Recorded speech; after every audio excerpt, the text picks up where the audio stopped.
Avery, whose show is this?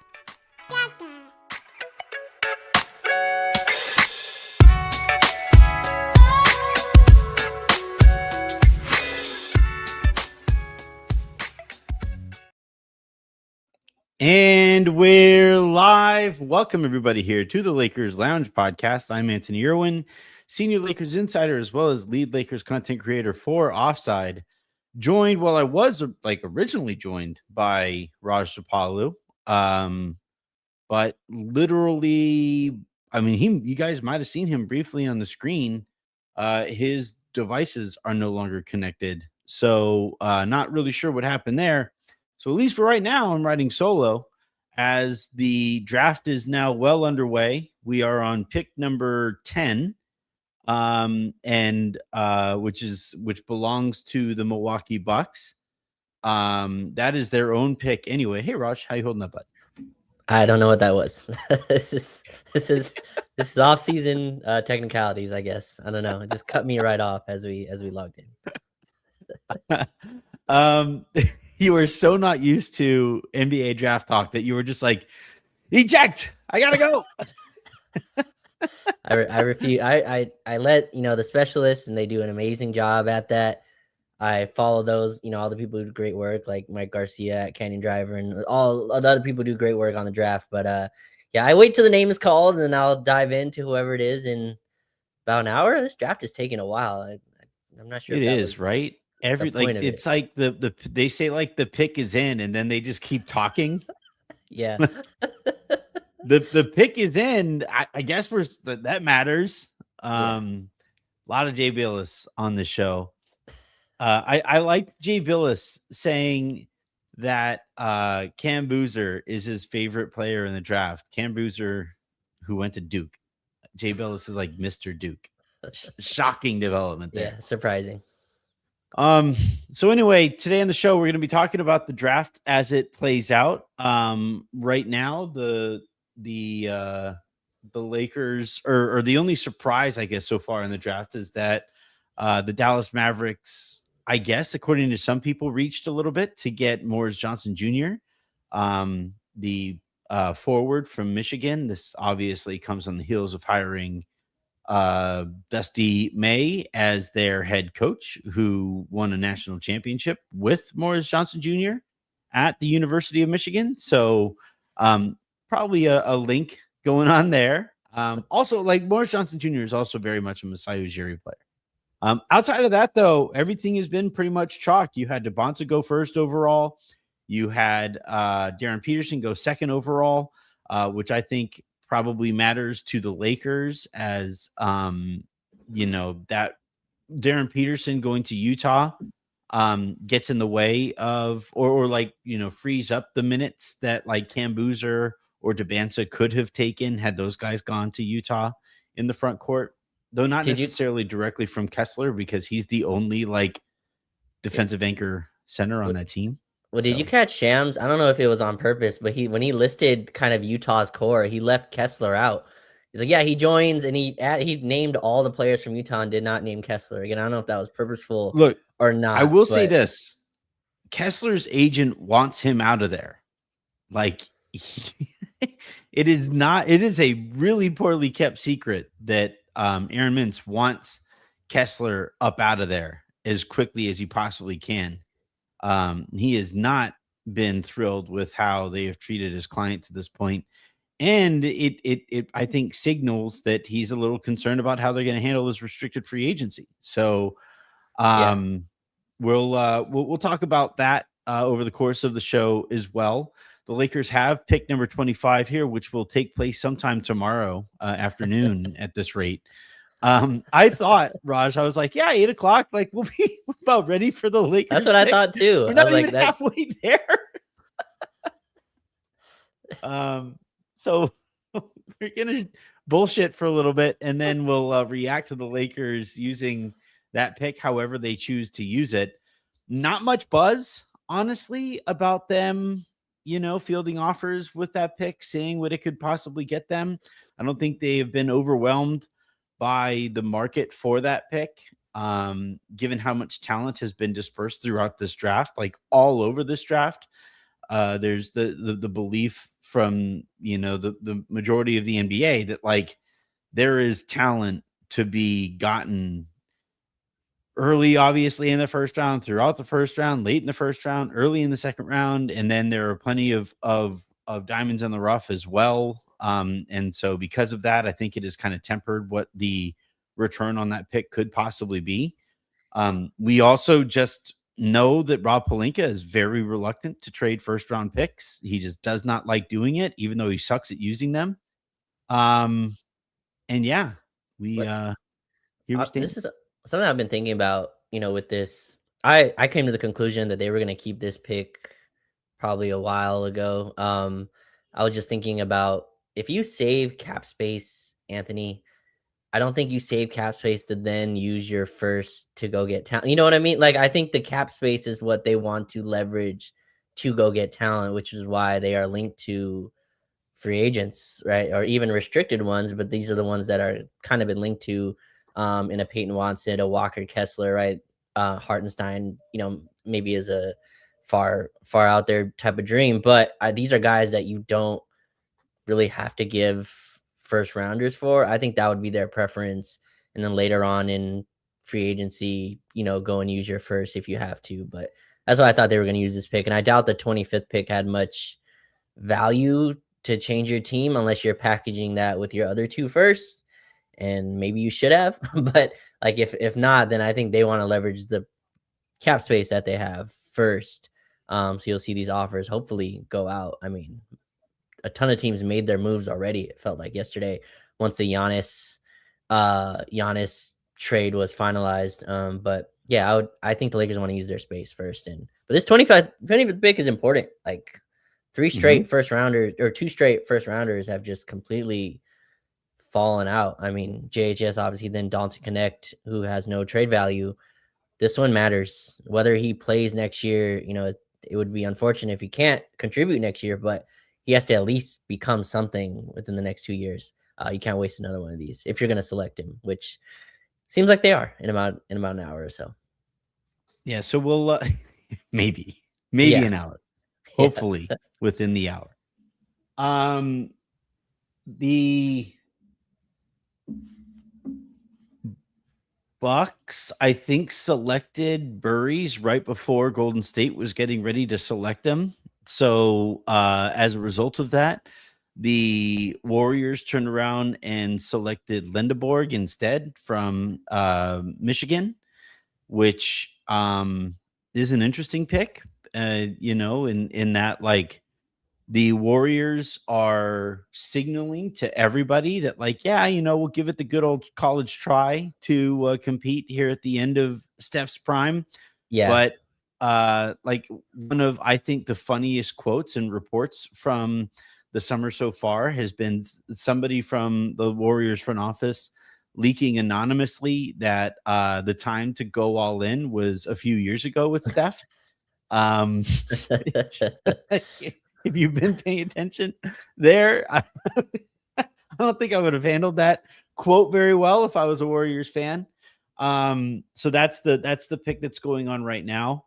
The crazy thing about Lindeborg, he's one of the oldest lottery picks in a little while, right? 23 years old already, which, if you're like trying to convince yourself on that pick and you're a Warriors fan, you say, like, you take the, most ready-made product there to maybe try to help you and also be cost controlled here moving forward.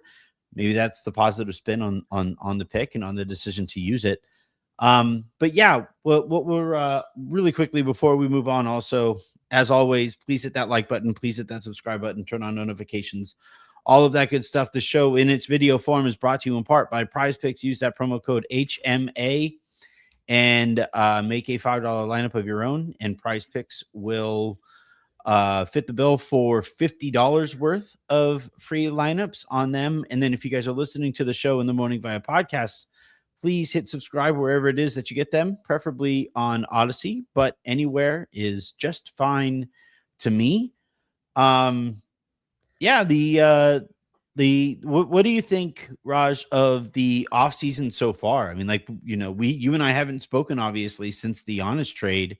Yeah. Um, That I will the say him going to Miami is like, if you're a Laker fan, the not best. just because of not just because of, fuck Boston reasons, but for the sake of the Lakers roster flexibility, him going to Miami was always the better case scenario there. Yeah. So we'll see if the Lakers can get involved. But what did you think of the return? Giannis finally Yeah. getting traded, all of that good stuff. Well, this might be the best player to move with the least amount of consequence league wide. Where not a single contender blinked really, where it didn't really change anything from who's going to be the favorite next season. But I never really understood why Giannis needed to leave Milwaukee in the first place. It just feels very 2012 Dwightish, where it's like he's being told he needs to leave, and Giannis already has a ring, so we'll see how it shakes out in Miami. You mentioned the Warriors; they're one of the bigger losers, I think, in this. They have chased Giannis for years, Yep. kind of telling their fan base, "Hey, like, yeah, let's just let Giannis is still out there. We could get him. Like, I know you didn't like our trade deadline, you didn't like our summer, you didn't like this move. Giannis is still out there as a player that we can get." So they're kind of one of the biggest losers in this, but yeah, I think Milwaukee, that was smart. Like, I think they got everything they could from Miami. I don't even know how real, like Shams reported Jaylen Brown was on the table, obviously, but I don't think Boston wanted that out. Right. And so I Mhm. think I would be sure Boston would not want that out without a deal agreed to. Like, hey, we'll put Jaylen on the table if you say yes, kind of thing. That needs to be that's what the conversation needed to be. But I think it's genius for Milwaukee to, or whoever put that out and got that to be public information, because it forced Miami to kind of cough up everything they had, including their last second rounder to trade for the next 7 years. They coughed that up too in this deal, plus Hawkes, plus Ware. Obviously Tyler Hero also going, who I think will be flipped. But I think Milwaukee did as well as you could. And that team, I think Bam and Giannis are going to be frightening defensively. That's a monstrous front line. I don't know how they score. Wiggins will probably be back there, but Giannis gets his wish again. I think it's going to be a strange, like, I don't know. His personality doesn't really fit Miami to me. Stay at home star that stays home with his family, going to Miami. Just the lifestyle. Again, I just don't understand the match for him. But I think he I wanted. don't know. I feel the opposite, right? Like, Okay. if somebody who like if James Harden was to go to Miami, Uh huh. I would be legitimately concerned for his longer term health. Prime James Harden in Miami might not have lasted too long. Like that. Him His and Pat prime would Riley have would not have lasted lasted. 3 weeks, like, um, so like, but like, if you're like a Giannis, right, and you know that like Pat Riley runs Yeah. this really tight ship, and Eric Spoelstra demands like nothing but like the Hmm. toughest, most best conditioned, blah blah blah blah blah, whatever their little mantra is. Yeah. Like, I kind of feel like Giannis is because he's so focused on family and just kind of chilling, that like that actually really kind of works for him. The part of it that I don't really get is like they're about to lose Norm, and I don't know how they replace his shooting. Like the spacing on that team, like they might only give up 73 points a game, but they're gonna score 73 and a half. you Right. Yeah. know? Unless like they all just really commit to getting out and running on literally every stop. And we've seen actually Miami play that style of basketball this last year, where they didn't run as much pick and roll. They just Yeah. move the ball around, move players around, and then just kind of attack the basket, and then got after it defensively. um from the Lakers side of this, I reported that the Lakers um had contacted. Well, all right, let's take a couple of steps back. So let's talk about what you mentioned about like Jaylen Brown eventually being like publicly reported on, right? So Saturday, and I've already kind of told the story a little bit on the show Sunday, but Saturday afternoon, um, basically every like reporter, like I don't know who started the chain on like who was telling whom that the trade was It was imminent close. and it was coming. Yeah, and it was coming Saturday afternoon. I even put it in our Slack. He's like, just heard secondhand that like it sounds like this thing is getting close. And the point of that pretty clearly was that Milwaukee was doing whatever they possibly could to get Boston to make a serious offer. Not the concept of an offer like the guys on Hoop Collective were talking about, but they wanted Jaylen Brown on the table with draft picks for Giannis Antetokounmpo so that they could then go to and that would basically bring in Milwaukee's mind the the sorry, I just got a text from Pete saying bring me Hartenstein. I don't know what I missed here. Well, OKC drafted a center. I guess they drafted Mara. Oh, okay. So that's interesting. Yeah, they have 3 or 4 centers now, I think. Yeah, you got Chet, you got Hart, and you got now Mara. And Sorber. Unless they intend to trade one of the younger ones, but the younger ones are going to be one of the cheaper ones. Yeah, that's not Mara's how Presti good. operates. Yeah.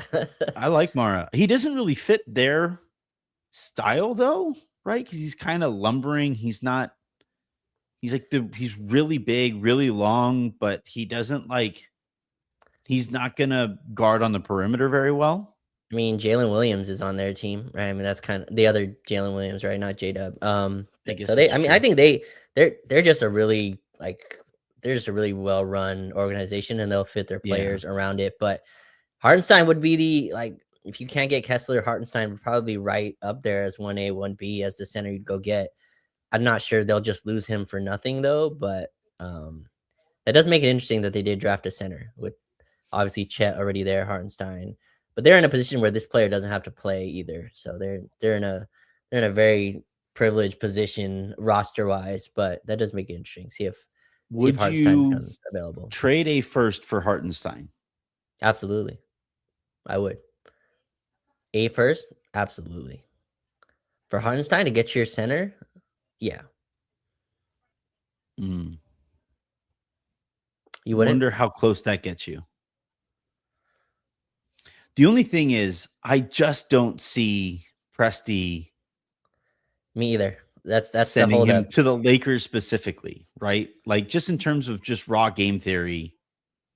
Like if he would get 1 first rounder from the Lakers, would he take 2 second rounders from some team in the Eastern Conference, Yeah, I'm not sure. But I mean, Hartenstein's also an important player for them. I mean, you saw that Chet can have his struggles. If you don't have Hartenstein, you're in trouble. And I think they're going to lose Lou Dort this summer already. And I doubt they want to lose too many pieces of a core that just won the title and then won whatever many games they won this year. But yeah, if you can get Hartenstein like that'd be and he's not like a super lob threat. It resets the summer, right? Because the vibes around the summer so far have been not great. Like we'll talk about that in a second too. But like the vibes around the summer so far have been kind of like, hey, is the summer gonna start? It's a lot of pressing the brakes. It's all of like this car's going 90 and you guys need to push it back to like 55. Like the car, guys got to slow down a little bit. So we'll see. But yeah, so the Bucks, wanted Jaylen Brown on the table, and then they basically figured that Jaylen Brown and like a pick or two from Boston and Tyler Hero, Jaime Jaquez, and Khalil Ware, plus all of the draft capital from Miami was relatively, comparable.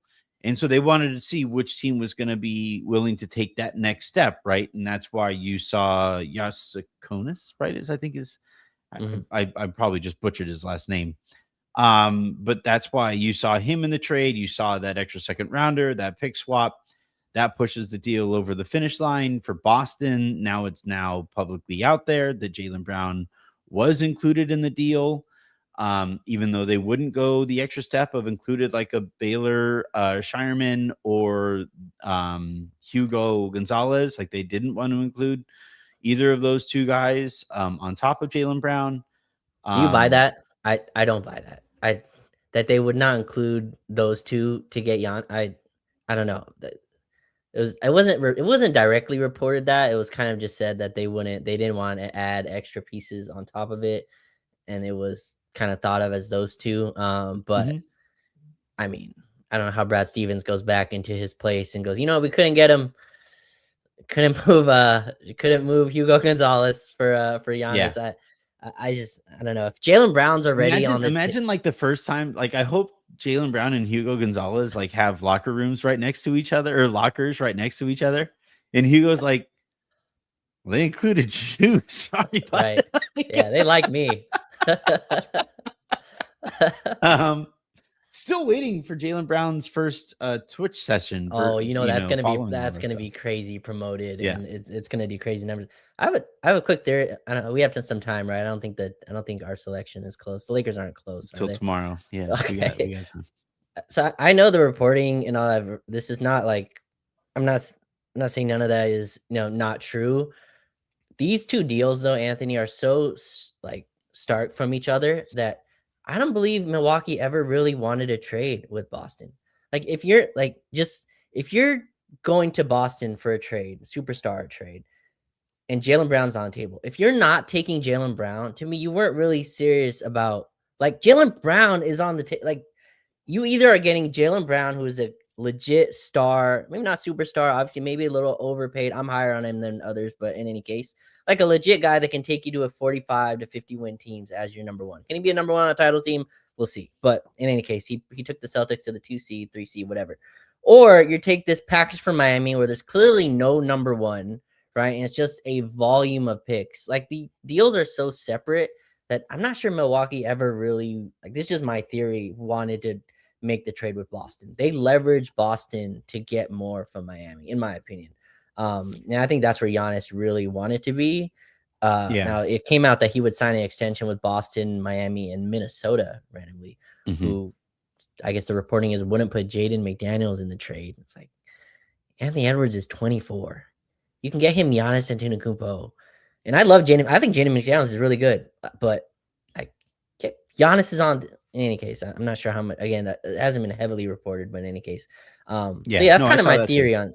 Yeah, that's kind of my theory on this is that Boston was kind of used, and it's kind of nice another team be in this position, right? Lakers get used for leverage all the time, publicly and privately, and so I feel like Boston was kind of used, and not only did Milwaukee not trade him to the Celtics, I think they also burned the bridge with Jaylen Brown, which is just a perfect result for me. I thought he was going to Boston. I was so sure he was going to Boston. I was like, they have Jaylen Brown on the table.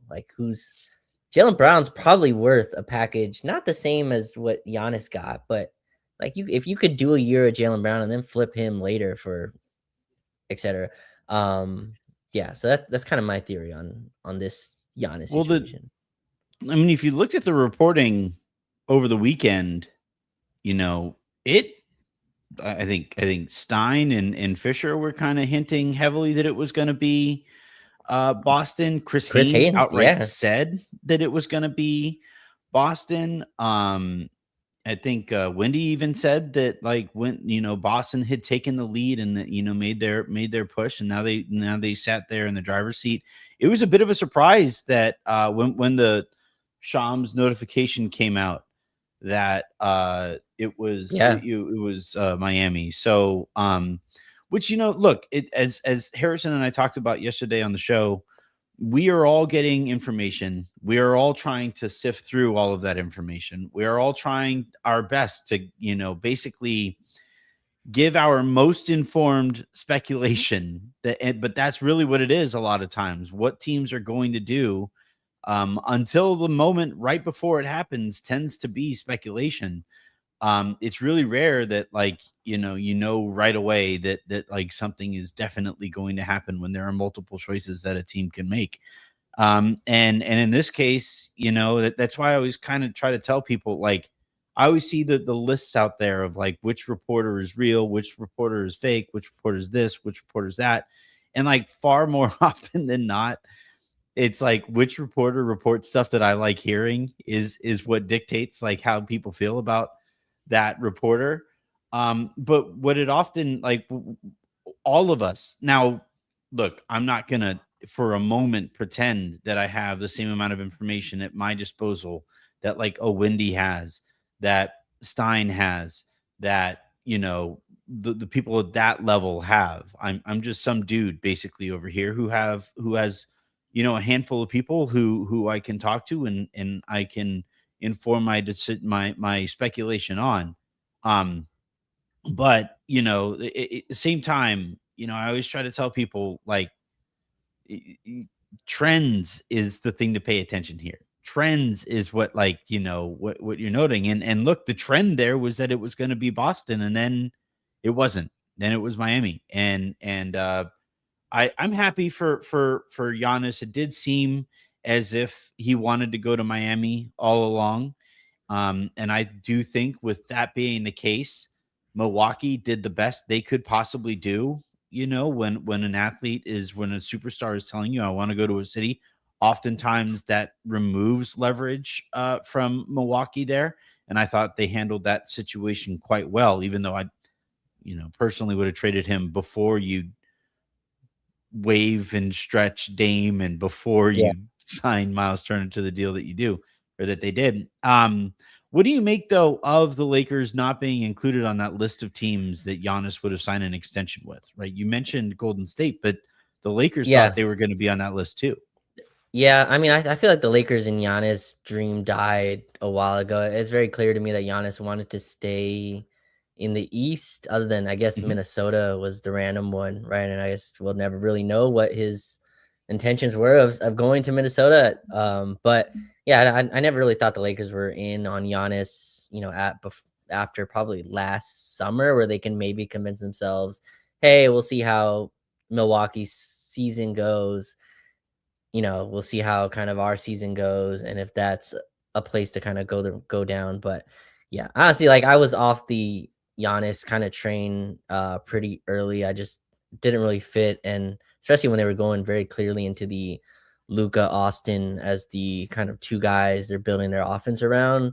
I think the team needs to be just a little bit more spread out, a little bit more depth than if you went and got Giannis. You're a three-star quote unquote build once again, and that's a really tough way to win.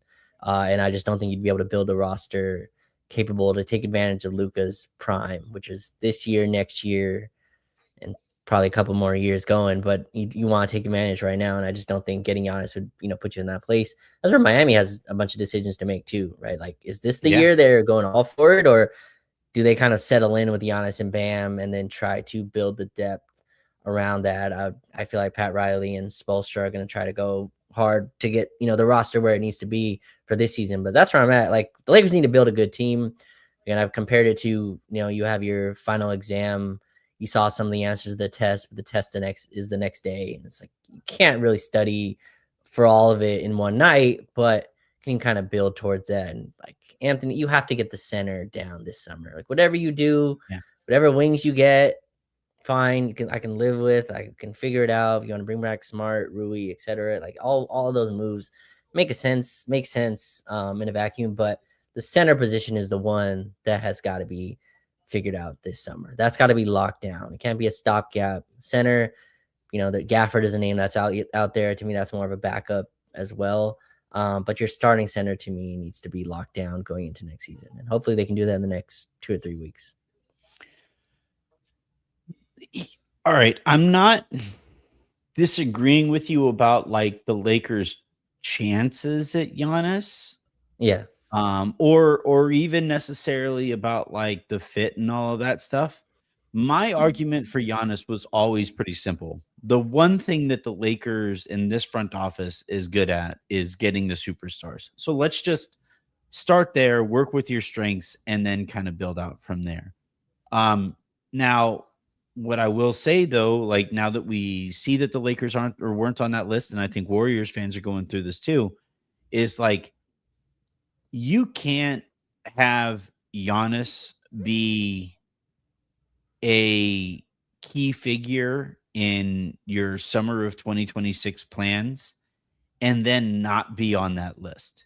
You know what I mean? Like you can't have Giannis, be kind of a big reason why you're trying to become as flexible as you possibly can. That he can't be one of the key reasons there, and then not be one of the teams that he would have signed an extension with, because that just tells me that there was a lack of intel on the Lakers' part there that we've seen before. We've seen them believe that they were getting Kawhi Leonard, and then they didn't get him, which maybe now that means the Lakers are going to win the championship, because they thought they were in on Giannis and then they weren't. And then now it's on them to build a roster built more on depth and all of the things that won them in that championship in 2019, 2020. That to me is that's the takeaway that I don't think I've seen enough of, is like, you can't, and Warriors fans, again, they're like, I know Sam and Andy are hammering this point home there too, that it's in to an even further extent, because the Warriors spent half a decade thirsting after Giannis and then weren't on that list. For the Lakers here, like, I know that they stressed optionality and that they have, more options beyond Giannis this year, but you got to be on that list. And if they, the fact that they weren't, at least according to Chris Haynes, who, as I just mentioned a second ago, obviously isn't working with perfect information, but I trust that he has at least that after the fact.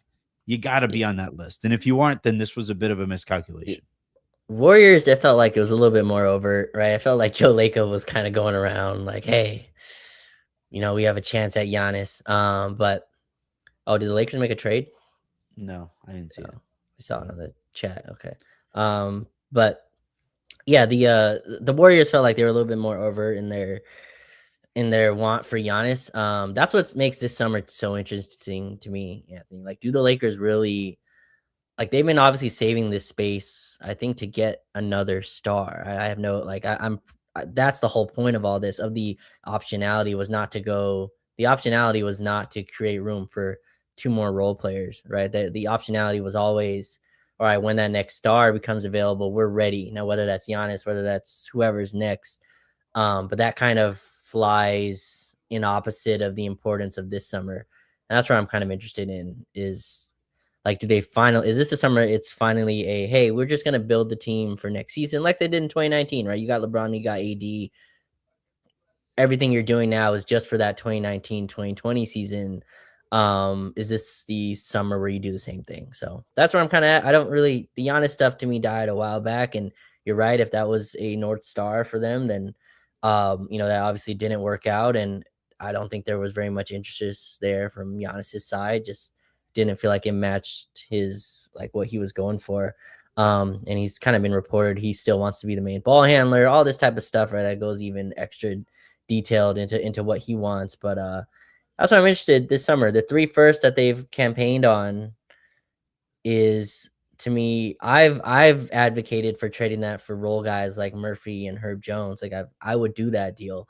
Now, Minnesota, the Pelicans asking price is a little high, at least reported right now, for all their players. Misi and Herb Jones and Murphy specifically all are supposedly commanding multiple first-round picks. Yeah, which, I mean, then just keep them on your team.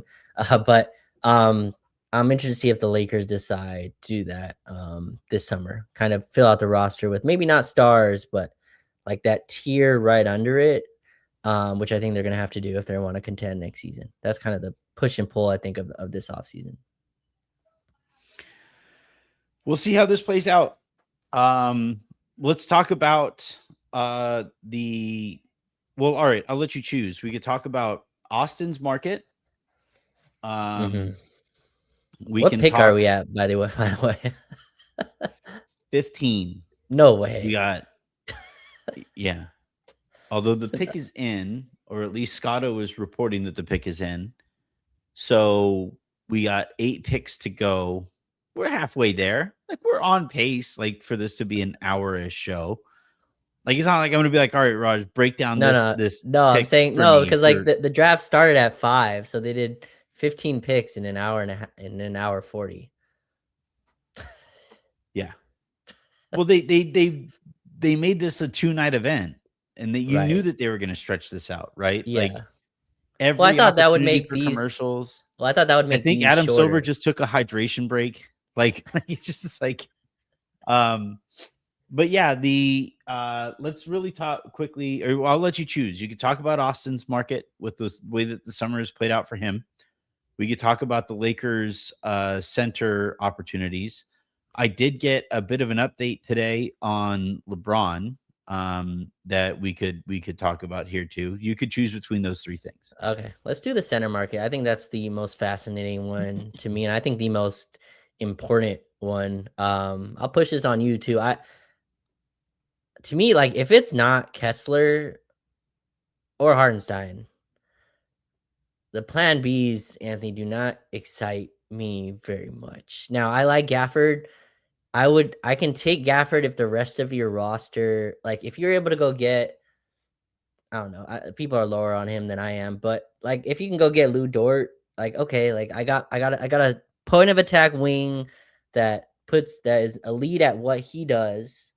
And then I went and got Gafford, and maybe you fill out the roster with a few other players, whatever it is. I can at least like live with that in some sense, but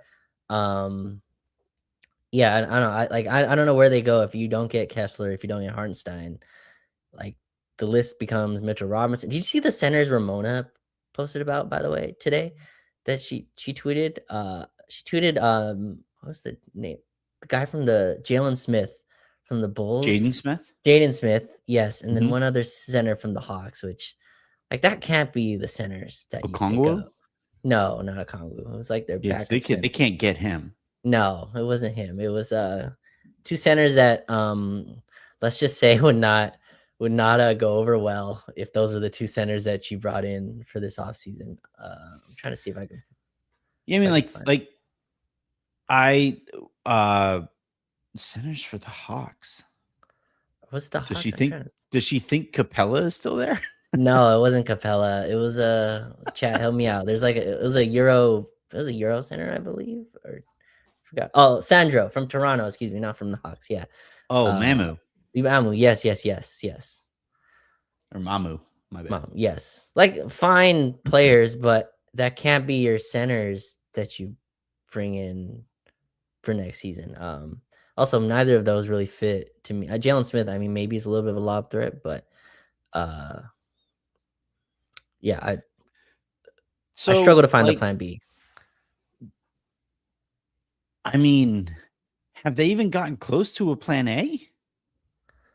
Like, I've been on the record. I've reported that they've had talks with Utah about a sign and trade for Walker Kessler, but I haven't heard any momentum or motion on that front. And they're getting ready to use the number 25th, number 25 tonight, which could be involved in a trade that like convinces Utah to move off of Kessler.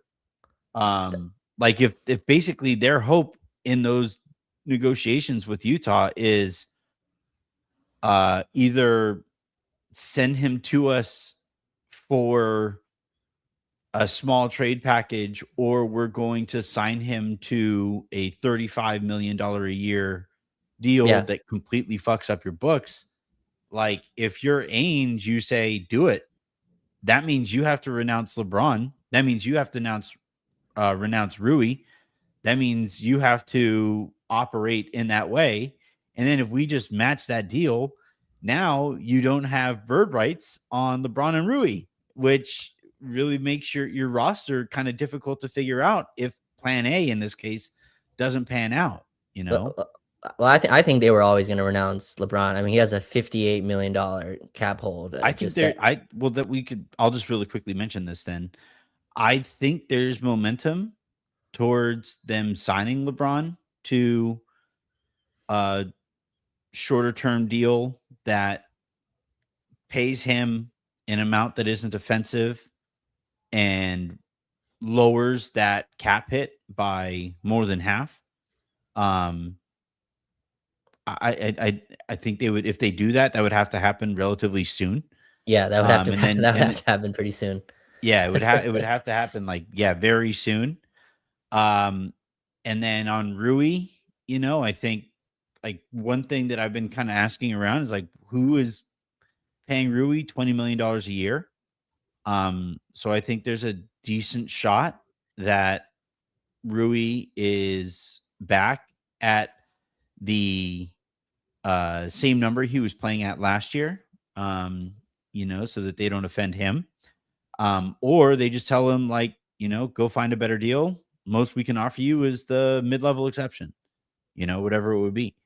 And and now, like, if you're Rui, do you say, well, like, I played really well for you guys, and now I'm getting a pay cut, from you guys? I'd rather take the most another team can pay me rather than you guys kind of lowballing me here.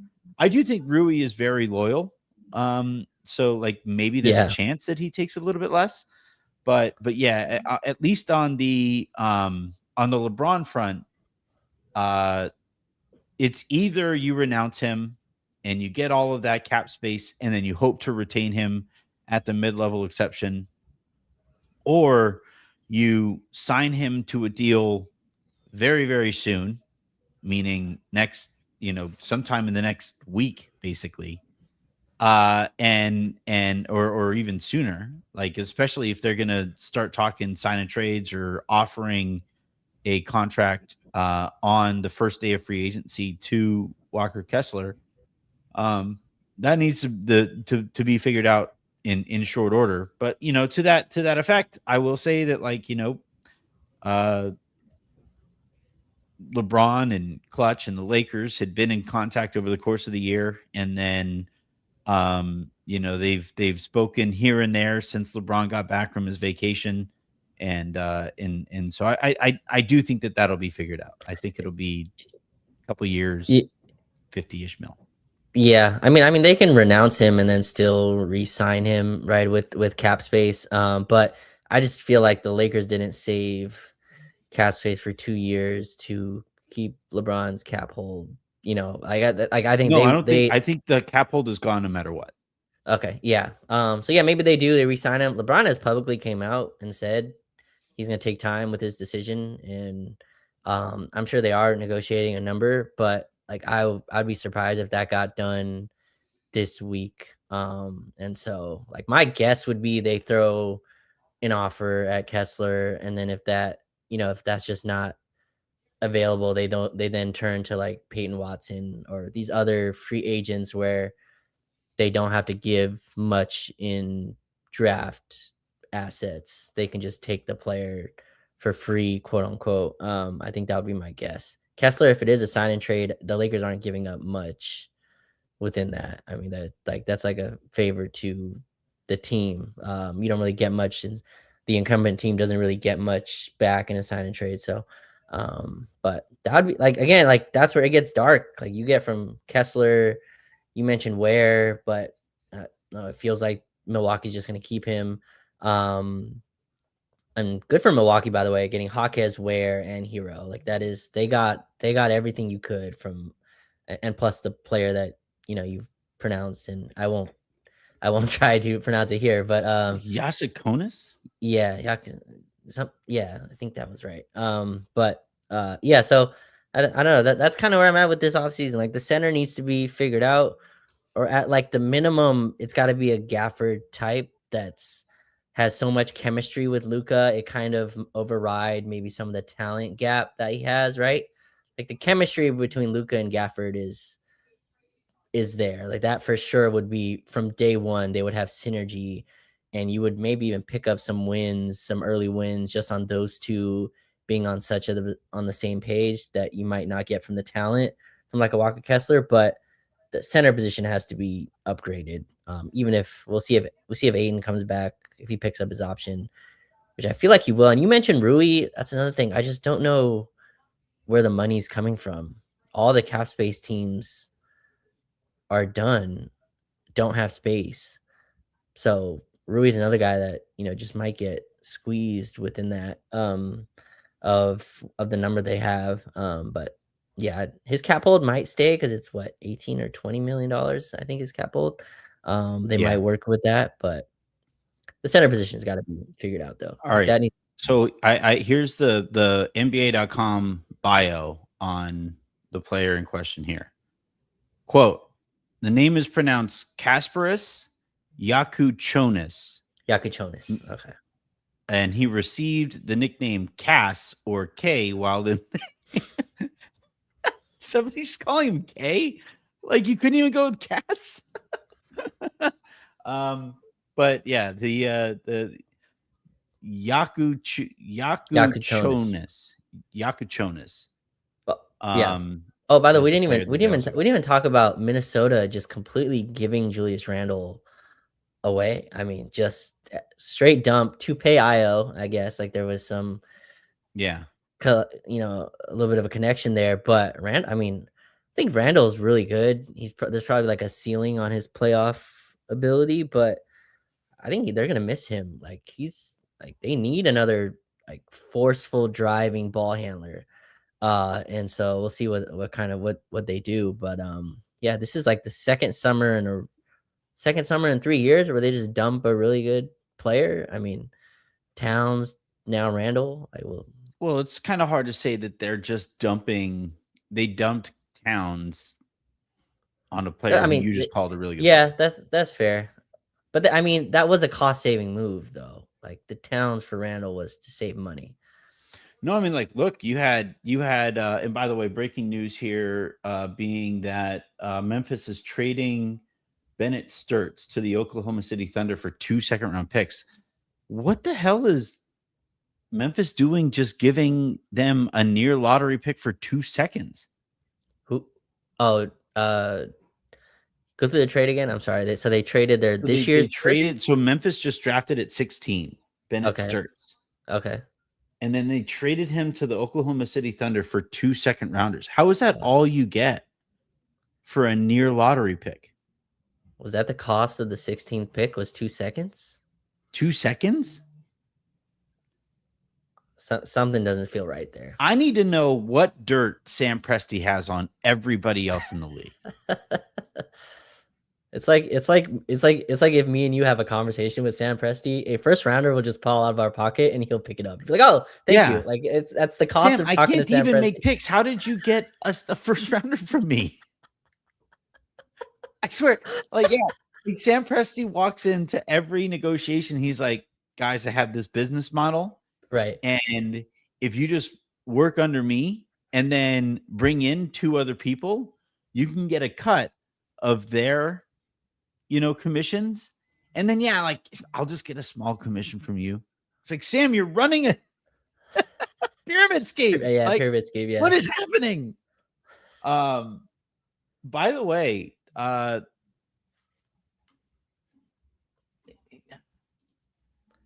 trying to find the trade. Who the hell is Bennett Sturts? First off, I don't know, but it's not a good thing to me when Oklahoma City comes to you and goes, "We want that guy." Well, the only reason I was thinking maybe they were trading for him is because he would be like a European player who, like, they would be stashing, right? Oh, so no, they traded 2 seconds and swap 16 for 17. So they get the 17th pick. Yeah. So it's not just 2 seconds. Yeah. I was going to say, Jesus Christ. What position is Bennett? Because Shams' first tweet was Memphis's trading number 16. Oh, pick. Yes. Yeah, Shams, you got to do the full tweet. You can't. You're right. His initial tweet is just straight 16 pick for 2 seconds. Thanks, Shams. You've sent 3 tweets all night. How do you fuck up one of the 3 that you send? Anyway. I feel like you got to delete that one, though. Like, I feel like that one's got to be deleted and you put the full tweet out. Yeah. Thanks to Jake Fisher, who actually got it right. That makes more sense. Yeah. I'm just shocked that he left this up. Sources: Memphis is trading number 16 pick Bennett Sturts to the Oklahoma City Thunder for 2 second-round picks. That's still like up, and people are sharing it. Anyway. So anyway, the what were we talking about? The center. Oh yes, options, yeah. Center plans.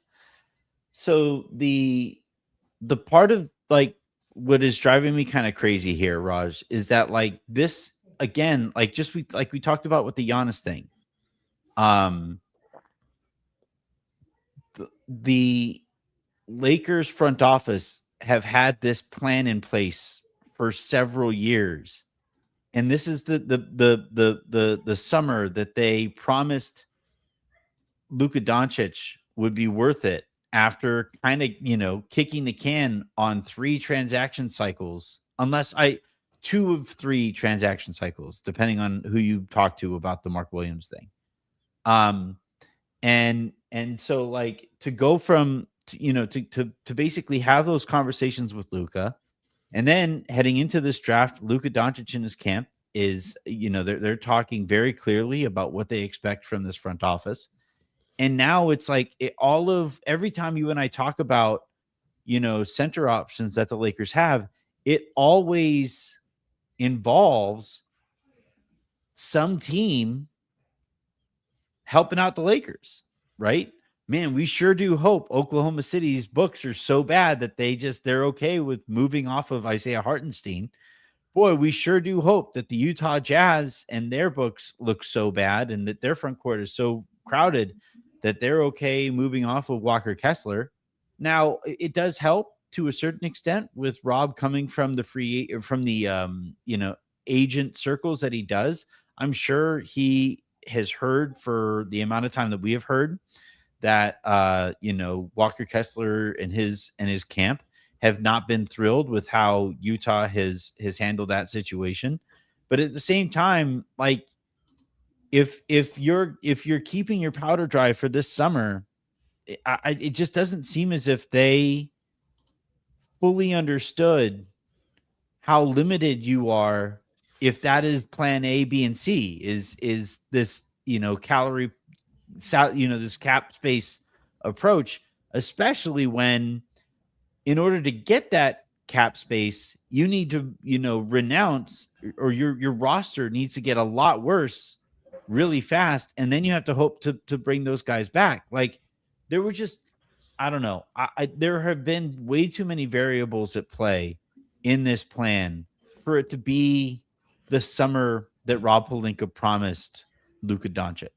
Yeah, I mean, this is a part of taking good players from other teams, right? Usually teams don't want to just let their good players go. That's what good franchises do. They hold on to them or get some type of value in return for them. And that's where the Lakers are, where they're kind of going out and looking at centers that are on other teams. But this is what happens when you don't draft. Like, you haven't drafted well. You don't have prospects to trade, when you don't have salaries to move. This kind of situation you're in. But you're right, this is the summer that they've sold, and I think they understand that. They understand the pressures of that. I don't think people have kind of this conversation will come up when they select at number 25, which I think they will. Although I guess people are saying that trades are kind of going to start to rise here at these 2025 picks. But I think you can select at 25 and still have a really good summer. I'm just very curious to see which route they go. But they need to get a center, though. That's whichever route they go this offseason, they need to get their center situation figured out. And it just involves so many variables that are beyond their control. By the way, we got another trade. The Grizzlies are moving back even further to 21 and picking up 3 second-rounders in the process. This is kind of like what I talked about at the top, right? Where a lot of teams figured that there's enough talent throughout the first round that they could continue to move back so long as they find the right teams willing to move up for somebody that they really, really like. I really like the series of moves that the Grizzlies have made here. Second rounders are going to be absolutely vital in this, not just this current CBA, but now that the league is really, trying to quell any tanking efforts. I think some of the anti-tanking resolutions are going to make second round picks all the more valuable. So to pick up 5 second rounders to go from 16 to 21, I think that's pretty outstanding. Would you move the 25th pick for 2 second rounders? Well, it depends on how far back I'm moving. Because like these guys, like Memphis isn't moving completely out of the first round. They've just moved back. So they've gone, they traded 16 for 17 and right. 2 second rounders, and then they traded 17 and to get 21 and 2 second rounders, 3 Oh, second right. rounders. You know what I Wow, mean? well, they moved 4 spots back and got 3 second rounders for it. That's good business, actually. That's like really good business. If Yeah. you think your guy is not around or if he's gonna fall, picking up 3 seconds to move back 4 spots, not bad. Yeah. So it's interesting. So I'm really kind of curious what I mean, look, the Lakers have Charlotte has 2 minutes left before they make pick number 18. I feel like picks 15 through 18 have taken a long time. Yeah.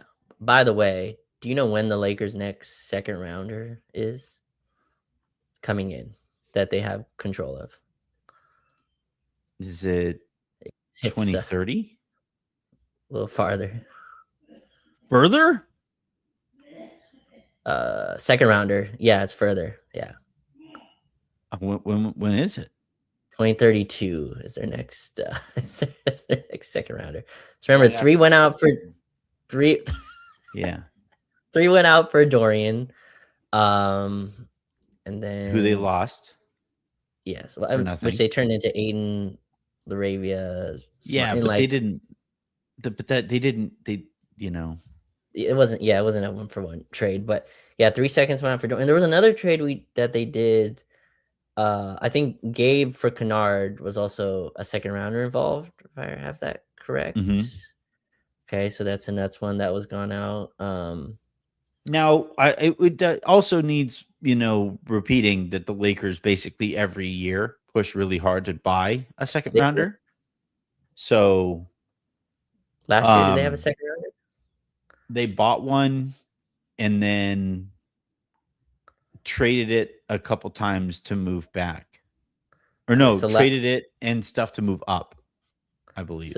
So they this year, like bought they bought Mm. they bought one outright, and then they traded it in cash to move up once, and then they bought it and more, or they sent that pick and more cash to move up one more spot or a few more spots, and then they drafted Thero.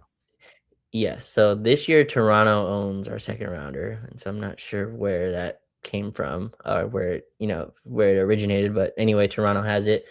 2027 is Brooklyn's from the DFS one. 2028, Orlando or Washington.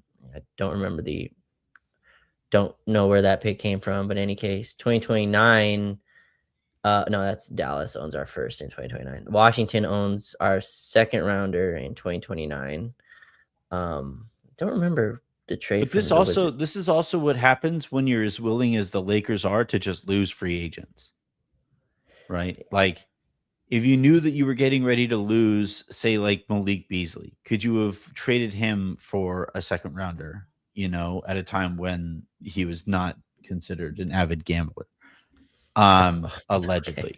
Okay. I'll let you. But like, if I wasn't expecting that. I thought you can be like, oh, when you realize he couldn't shoot in the playoffs, or something like that. I thought was coming up, like, oh, the lights were too bright in the playoffs or something like that.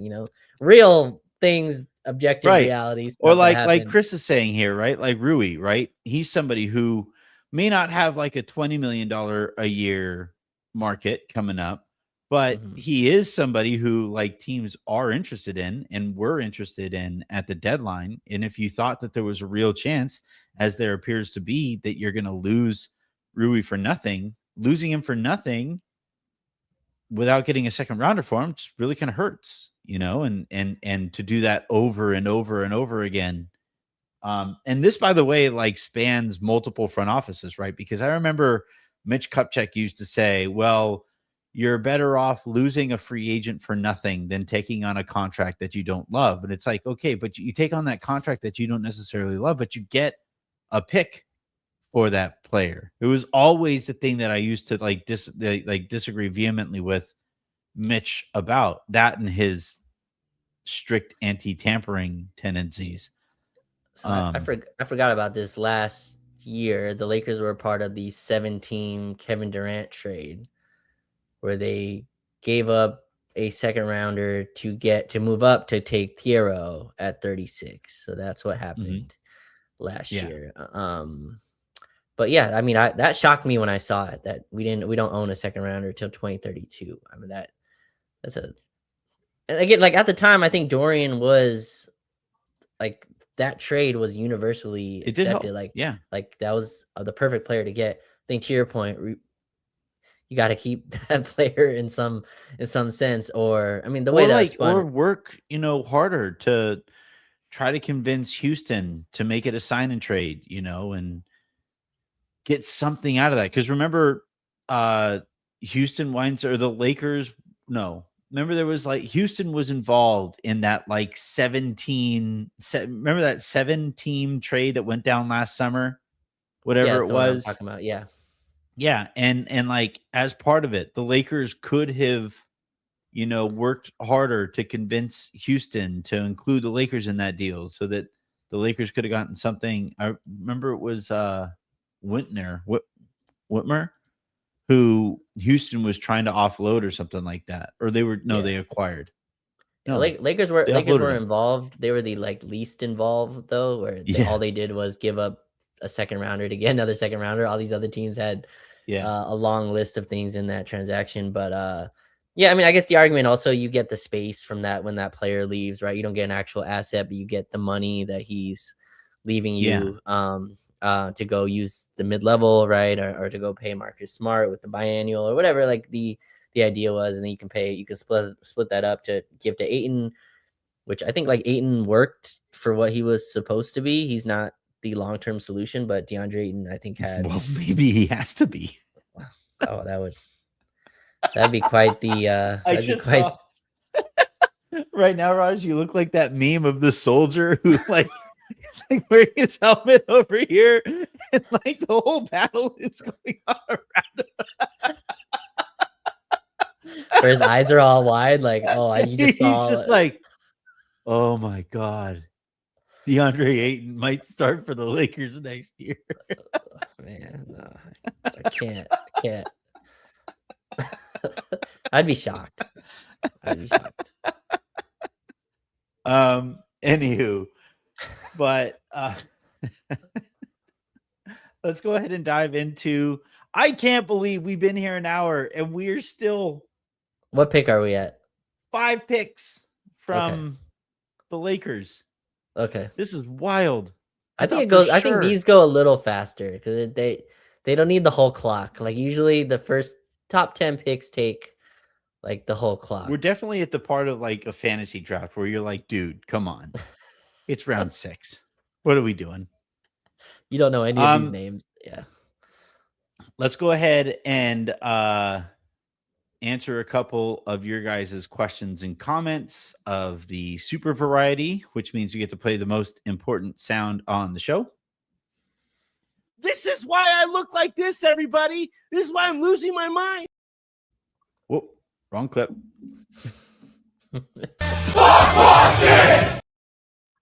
All right, it's a jump scare a little bit on that one. I'm not gonna lie. What's that? It's a little bit of a jump scare when you're not ready for it. When you're not ready for it. Did I send you the link to that? Somebody in the comment section had told me that apparently made some like YouTube documentary about Darvin Ham. Oh, no, you did not. Yeah, I texted Jovan because he and I were like featured pretty heavily in the video that the guy made. Yeah, anywho. That video, that doc though, has like 750,000 views on it, which means which means that the 750,000 people only know me by like that. Right. Essentially. Crazy man who paints his face. Yeah. All right. So the first super comment that we got over the course of the show was from Justin Tyndall, who a while back wrote, could this summer be Kawhi 2.0? If Pelinka strikes out on RFA and restricted free agency, Rui could sign elsewhere before restricted free agents are off the table. What does Pelinka do then? Yeah, I mean, that's the risk, right? When in order to make the kind of offer that would make Utah think or make Denver scramble to move off of Cam Johnson, or Christian Brown or Aaron Gordon. The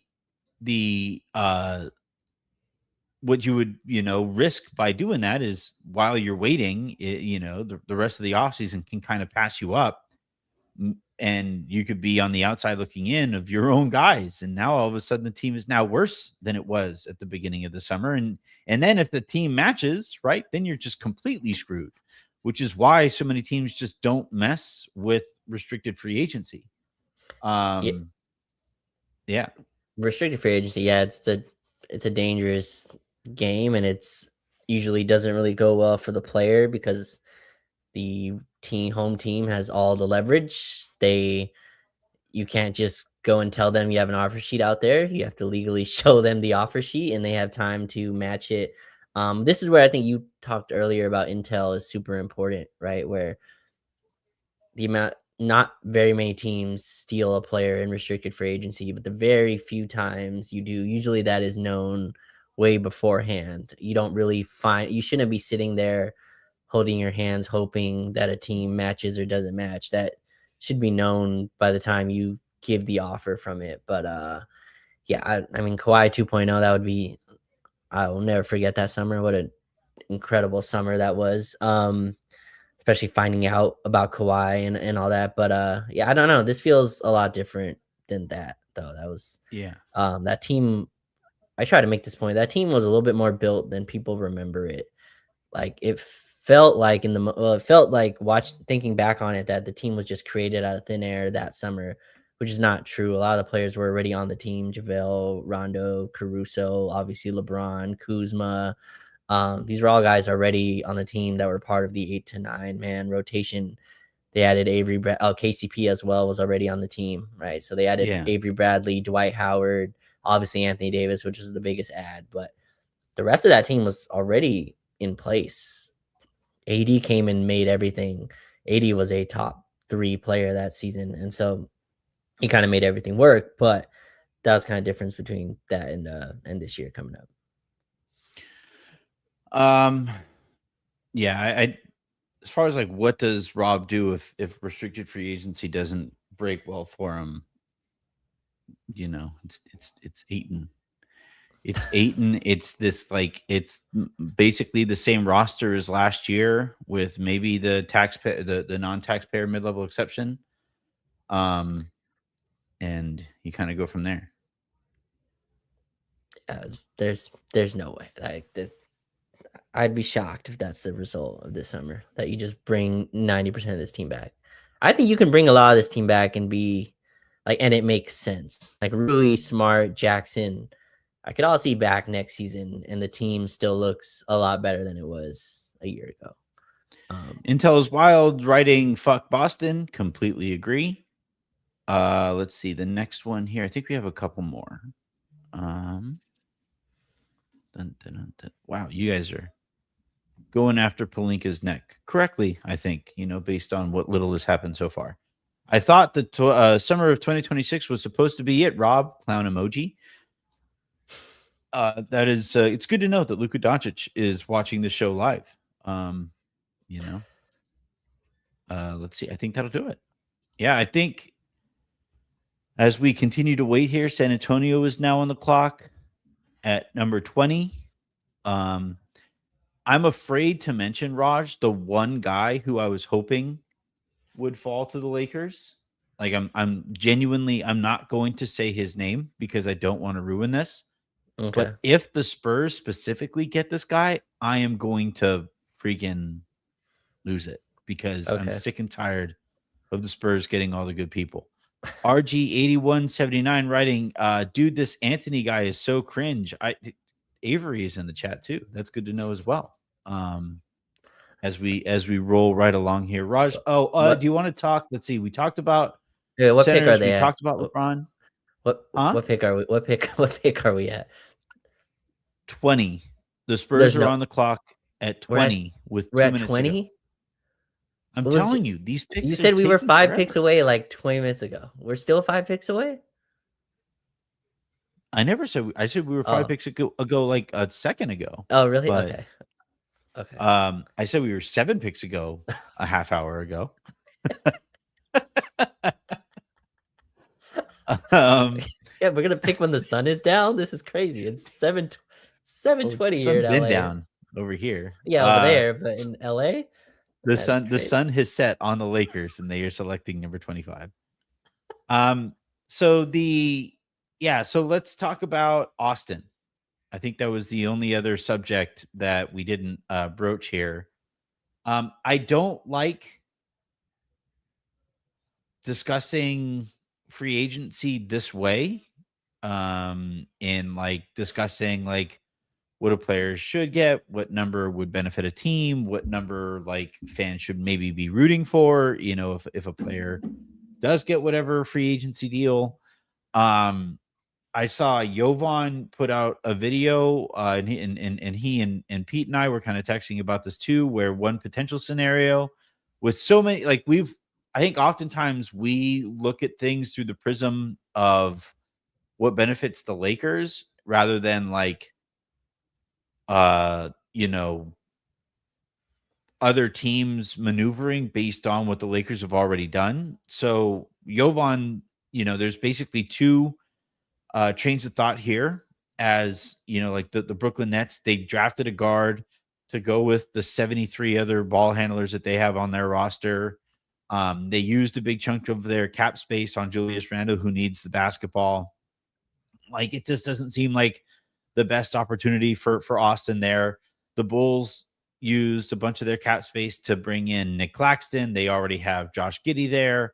And so like, that kind of limits the opportunity there for Austin, as well as the amount of money. They've also never really been linked seriously to Austin to this point either. Detroit is apparently in on Norm Tyler Hero. We had Tyler Hero, and why do I always blank on Norm's last name? I only know him as Norm. Powell. Yeah. Powell, thank you. Well, I think of Norm Richardson, who used to coach the University of Arkansas, and Norm Macdonald, the absolute icon in comedy. So Norm Powell is somebody who has been linked now to the Detroit Pistons, as a real threat to sign him away from Miami. I also like the idea of going after a Norm Powell if you're the Lakers. Like if it's roughly the same amount of money for him as it would be for like Luke Kennard, I'd rather have Norm Powell. I don't think it would be, but just in case if it does play out that way, if it does break that way.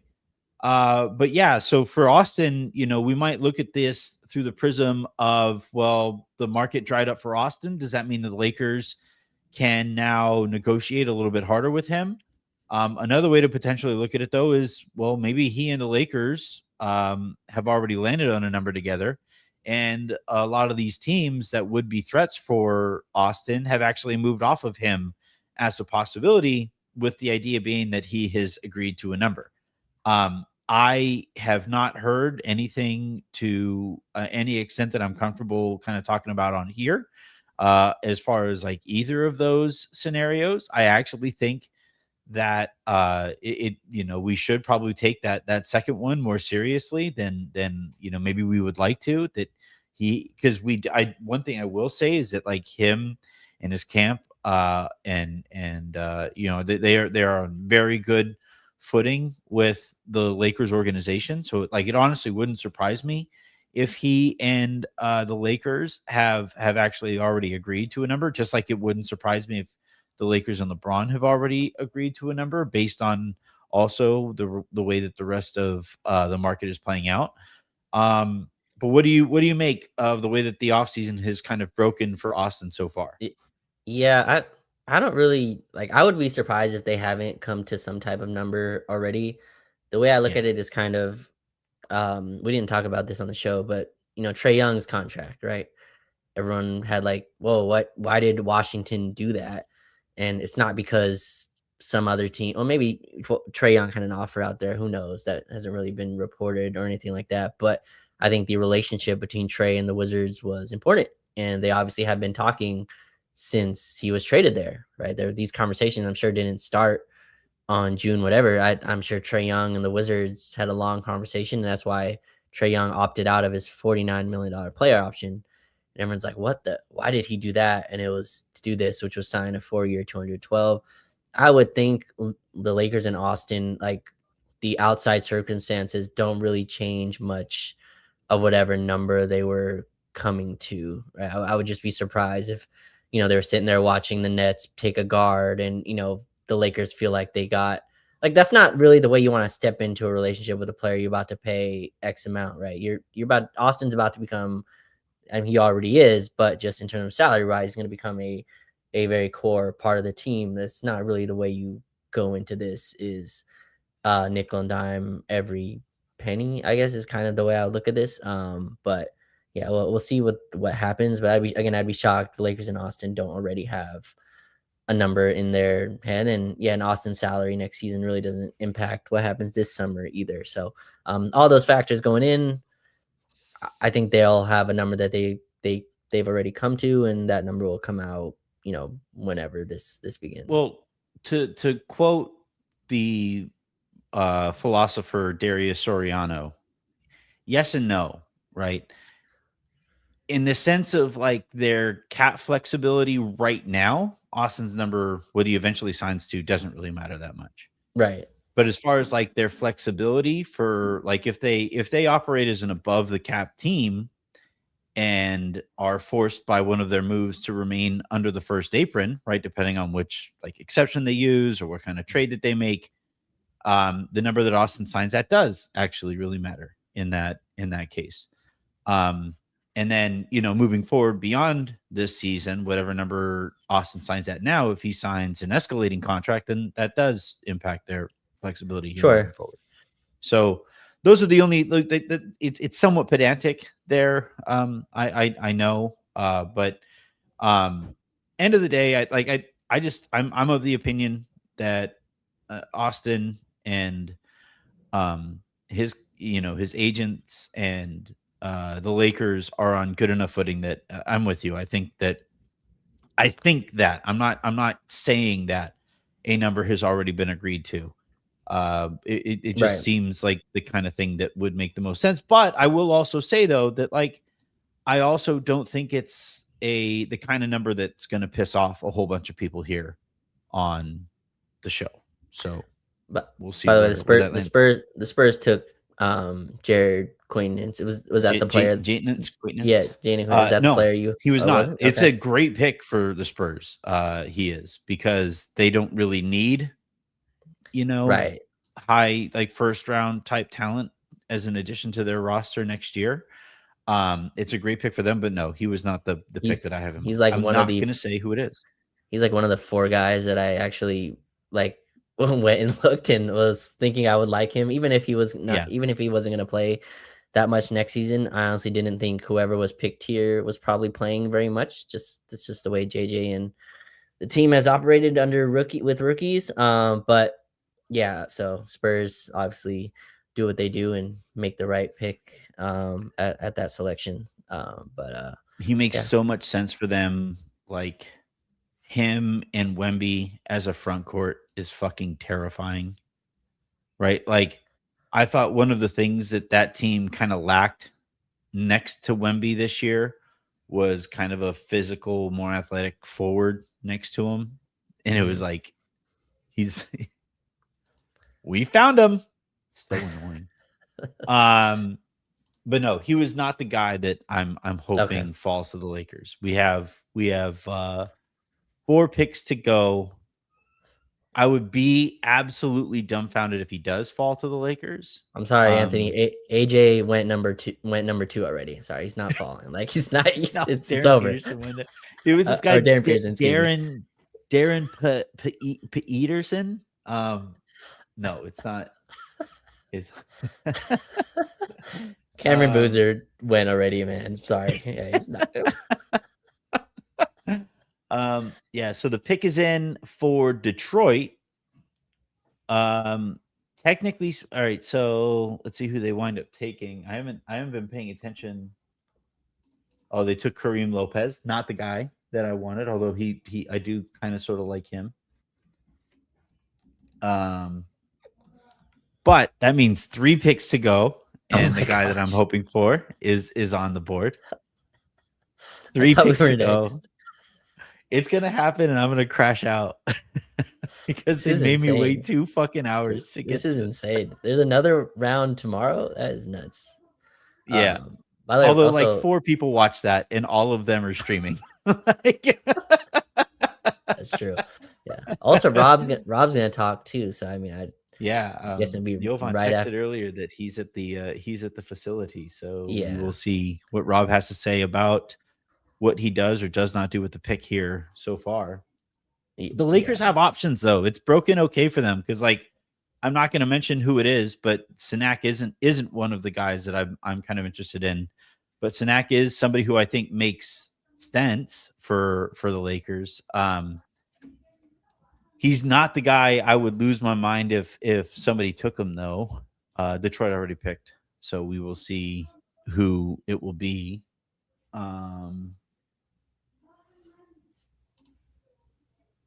I'm not. I guess seeing... it's Carr. Huh?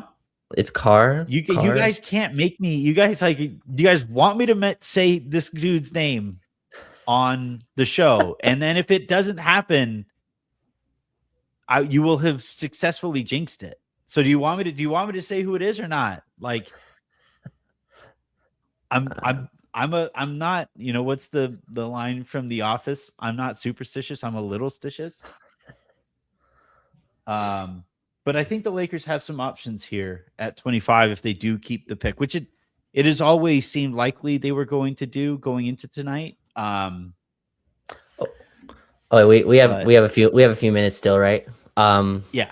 We have we might have a few fucking days.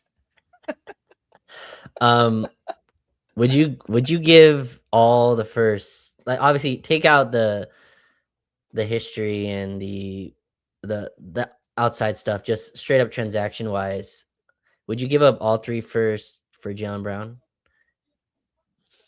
You have Luka and you have Austin. Was losing Austin. No, if you're keeping Austin, so you have Luka and Austin, and you have Jaylen. You're adding Jaylen Brown to that. Now that cuts off everything else you can spend, but would you do that this summer?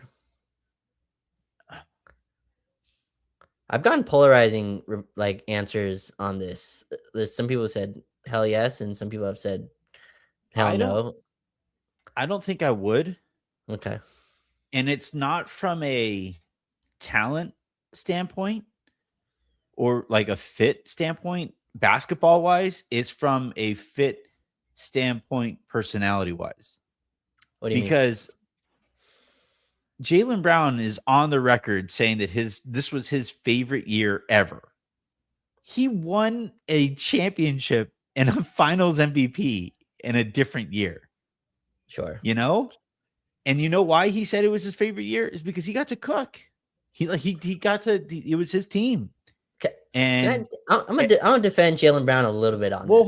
Hold on. All right. On top of that, over the weekend, we actually heard a report that Jaylen Brown would welcome a decision to be made shortly, was I think what like Chris Haynes reported on it. But he would welcome a trade. And you know why he would welcome a trade? Because if you went to Milwaukee, it would be his team. I think Jaylen Brown would rather win 39 or 40 games on a team that he averages 35 a night for than win a championship. And I don't necessarily want, like, I don't think that guy meshes with Luka Doncic and the amount of time that Luka spends on the ball.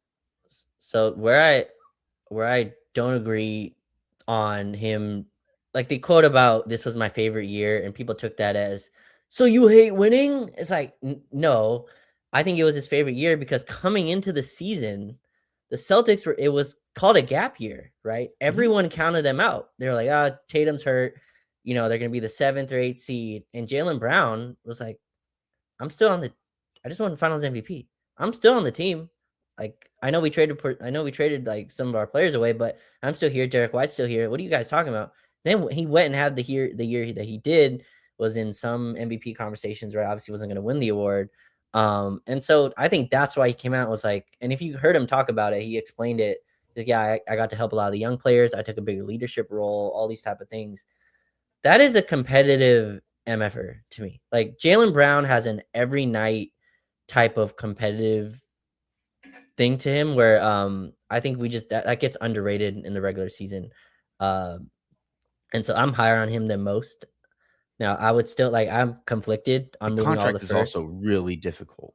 Like, It's a lot of money for sure. But Jaylen Brown's also really freaking good. He plays a lot, right? And there's yeah, an every night to him basis of him where like he doesn't throw in games like and so I don't know. he for sure is like. There's plenty to like there. And I think he would be good for Luka and Austin. Like I think he would be like he has some like I'm sure he rubs people the wrong way sometimes with the way like you could tell I'm sure him and Tatum are friends, but you could tell there's like some like hey, I know Rivalry. everyone thinks you're better than me, but actually we're actually peers kind of and I think that's good for them. Like I think that helped them win the title and that probably maybe helped them separate here. Like you get, it's kind of both sides of this, but yeah, I like Jaylen Brown. I would be conflicted on that. Now that kills probably contending this season. I mean, your team is Brown, Luka, and Austin, but you'd have him locked up with the other two going forward, and that's a hell of a trio to put in. But I would think about it. I don't know. I'm conflicted on pulling the trigger on that, but I'd be conflicted. I mean, like I said, there's a lot to like there. And if this was like 2K, honestly, perfect player to put next to Luka. Like Two-way wing, legitimately. yes, legit two-way Yeah, wing, like can a ball two-way, handle. strong as hell, moves his feet really well. Like all these things, like can handle the ball a little bit if you need like a secondary or tertiary creator out there.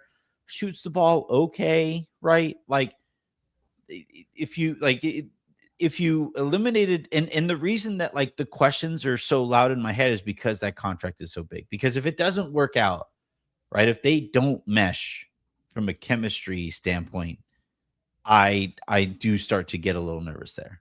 So like and like like from a standpoint of like can you move that contract with everybody knowing Sure. like the spot that the Celtics find themselves in right now, right? Where they have to try to move that contract at a time where everybody knows that they probably need to move Yeah. that contract. Yeah. You know? Yeah, that's the best part of all this. There's no way they wanted out that they put Jaylen Brown on the table. As much as Jaylen Brown has said interesting things on his Twitch streams, I don't know how much those impact actual trade negotiations, but I think about it. It's interesting. And again, like we're in a place where you're on Luka's like it's time to win now. Like you don't have time to pick the perfect player to go after, right? Like there's no real perfect players on the market. I saw someone in the chat put Scotty Barnes. I don't think he's available. I'd be No. so like those players that aren't really available. So you're gonna have to pick from players that other teams either don't want or are okay with, losing out on, etc. And this is kind of position you're filled in with like these imperfect players, but can you fit them into your team concept and win?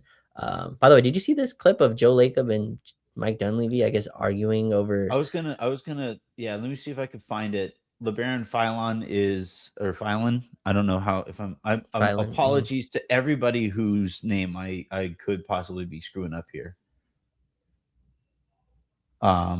He is not the guy that although I do like his game, he is not the guy who I have in mind here. So we have 2 picks to go. And yeah, 2 picks to go before the Lakers. And there's a chance. So you're saying there's a chance. Where is it? I'm going to try to find it. It was a funny clip though. Or well, the description of it was funny. I haven't actually seen the clip. Have you seen the clip, Raj? I've seen the clip. It the Dunk Central, NBA Central, kind of posted the clip. It's not confirmed that they were arguing over the pick, but like it happened while Dunleavy was on the phone for the pick. It seems like. Here we go. I found it. So copy. And look at me doing production on the air. This is always great entertainment. So let's see. So what does Atlanta need? Does Atlanta? I guess Atlanta does need a guard, kind of. Oh man, please. Atlanta's my No. favorite Jaylen Brown team, by the way. Like to me, that's my favorite Jaylen Brown team. Here's Yeah, I got it. here's a I few got it. So picks. Yeah.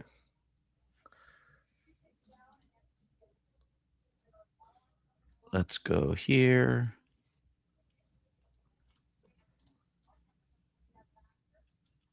I can't believe how long this draft is taking. Raj, we've been on the air for 90 minutes.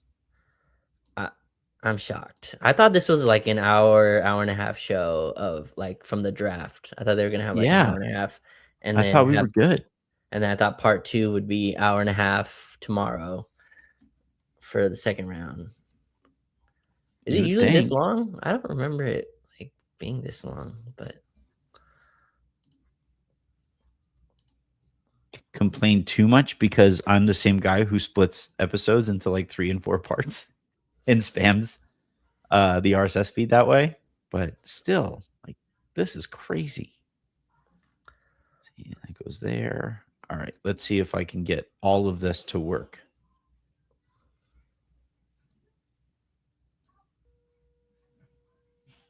This is the clip, by the way, showing the clip of Joe Lacob and Mike Dunleavy clearly not happy with each other. You have some other executive there, like very close to Lacob. Might be Kirk Lacob there, just kind of telling him like, Dad, everybody's watching. That's a lot of people in the draft room, by the way. I'd say. Well, they actually like host like draft parties, so Yeah, but those are all employees, though, right? That's not a public. They aren't watching that with Warriors fans like this. Yeah. All right, we're up next. I'm still looking to see. Okay, so the Atlanta Hawks will select Zuby Ejiofor with number 23, which leaves pick number 24, and my guy is still on the board. Holy shit. Please let this happen. Ooh, I think I know who it is. Okay. Please let it happen. Chat, don't jinx this. Don't ask me who it is. I'm not gonna say it until it happens or it doesn't happen. Atlanta picked a big. Okay. I will tell you guys, it is not Koa Pete. That is not somebody I'm interested in. I thought that's who it was. Joshua Jefferson is kind of a fun possibility here, right? A forward could be worse. Could do worse than doing that. I'm not going to say who it definitely is, though. It's definitely not Koa Pete. I'm not really very high on Koa Pete. Ooh, the zoomed in version of it makes it look a lot worse, by the way. The Dunleavy. Is there a zoomed in version? Is there one with audio? Because somebody zoomed in on their TV or whatever and just kind of got a little bit more of the reaction. If the Lakers get the guy that I'm looking for, I will take a pull from my wine bottle. No, I won't. Downing wine sounds terrible. Didn't really see the correlation there. Yeah, Lakers always pick a player that no one really knows, though, right? It's always someone out of the. Yeah, because they always like to appear so bright.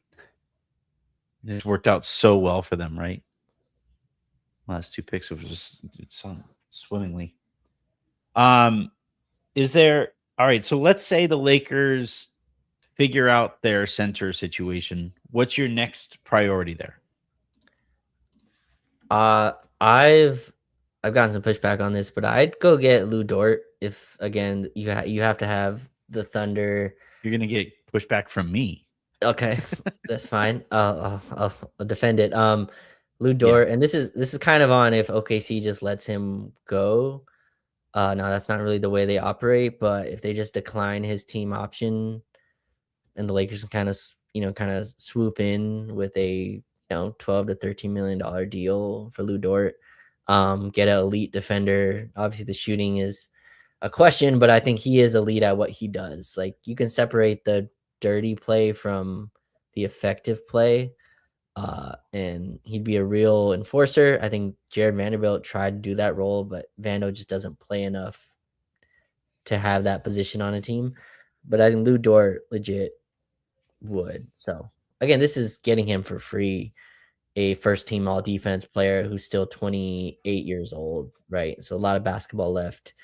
I think he fits kind of a rugged defensive style that this team would need next season. And this is with, obviously, like you said, the caveat of you've got your center of the future in place. Imagine stealing Hartenstein and Dort from OKC, taking 2 starters from the Thunder, taking 2 Thunder starters away.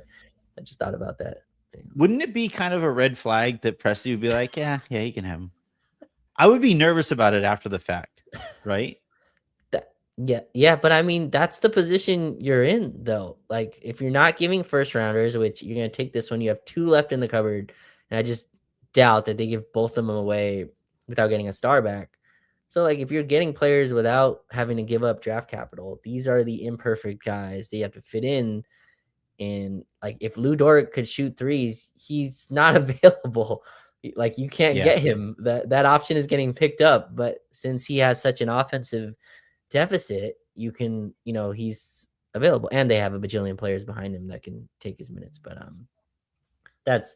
that would be my next move. Get a elite defensive wing. Marcus Smart filled that role, but he just has to be managed all year. Oh, the Lakers just traded up from 25 to 24. Okay. Which means they are now on the clock. Zuby was not the guy, Marshawn. What'd they give up? Well, now that they are on the clock, I will say who it is. Or should I wait till the selection? But what did they give up? Probably cash, maybe. Because we only have 1 second rounder. Okay. Shams, you gotta give us the whole information here. New York is trading 24 to the Lakers for 25. I am begging. It's so funny because the live draft right now has so much hype on this Knicks pick, and Shams just broke the news. Can you see the draft thing right now? No, I don't even have it on. No.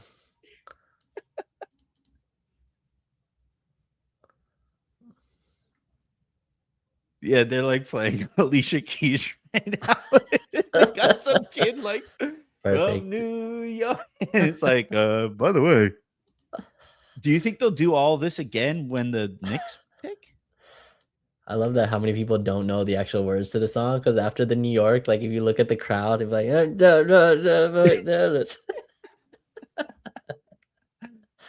there's no dreams for me. Yeah. Man, let's see who it is. The Lakers traded up, and we will see who they take here. Who do you want here, Raj? Do you have a name here that you want? I do not. Are any of your guys left? They are not. No.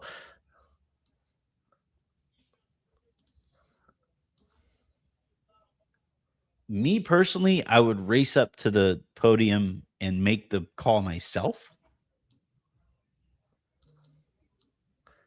Okay, I just turned on the draft here. Oh yeah, they still have the Knicks. Yeah, it's all of Knicks stuff is still up, which is weird because Shams is sitting like right there.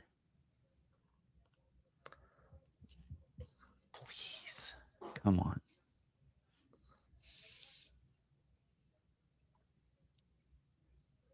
It's going to be some scoring guard.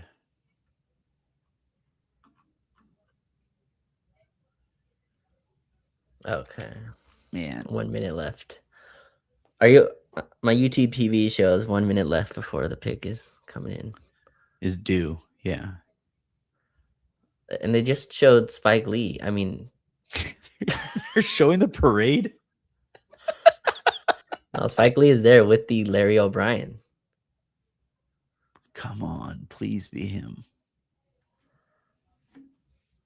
Martin Blake. I don't think we're getting anyone on the Knicks roster. I'd be shocked. I think this is just a straight. Well, I'm trying to think like what we would have given up or what the Lakers would have given up. They don't have anything to give up unless it's cash. They have Cash, Vando, Dalton. The Knicks aren't in a spot where they could just take on money. That's another conversation, by the way. Is it my guy? Is it my guy? Yep.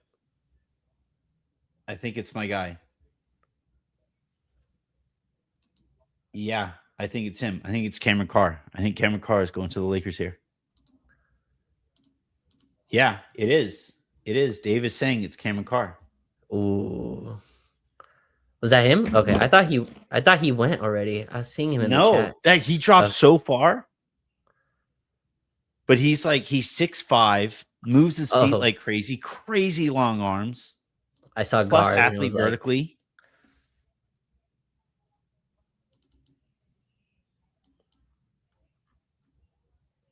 Cameron Carr is a haul. He was a lottery pick going into this thing. Now, like, this might be another Dalton situation where we ask ourselves, why did he go? Yeah, why did he fall? But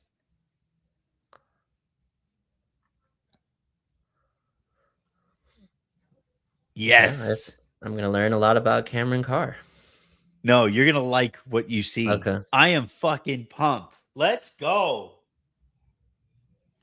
I'm actually excited about this. Like he's like a plus athlete. Look at his shot. He actually has a really fluid shot too. Okay. Like this guy, Raj, I think this guy could actually help this year. I would not say this about anybody. Right. Like you would not go into a draft and say to yourself, like the Lakers are about to, he's like, oh, he's 21. Okay. He's not like super young either. Okay. Yeah.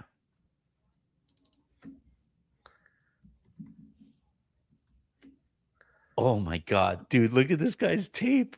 Oh, I'm going to do some digging. I know everybody is asking like, oh my God, I know everybody's asking like, why did he fall? And I think that's a fair question. But like early in the draft process, this dude was a no doubt about it, surefire lottery draft pick. And this dude is like falling to the Lakers here. That is a incredible outcome. The chat seems excited. I'm excited to dive into him. Average 19 a game at Baylor. This is such a perfect fit for like absolutely perfect because he could play the 3 or he could play like he could guard at the point of attack. He's not like thick enough, obviously, to guard like bigger threes, bigger wings or whatever. But like if you have LeBron on your team and if the Lakers bring back Rui, like that's actually the archetype of player that Rui defends fairly well. So Sam Vecini had him 19 on his big board. Yeah. So he for whatever reason he dropped. I'm gonna ask around to see why he dropped over the course of this thing, and certainly like tonight he dropped a bunch. But so actually 19th was the lowest he was. So the Lakers just sent over cash. That's it. Okay. So I would all they did was send cash according to Shams. You know what, man? I props to Rob. Well done. Like if all it took was cat. Now that does affect their ability to buy a second rounder, right? Because you only have so much money that you can possibly use. But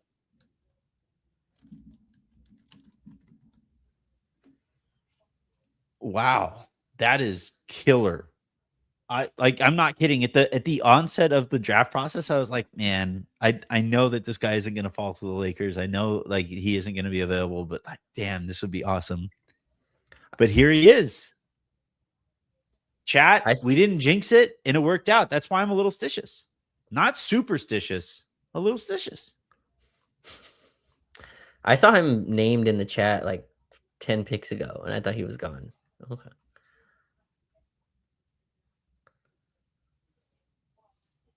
Dude, if I like, man.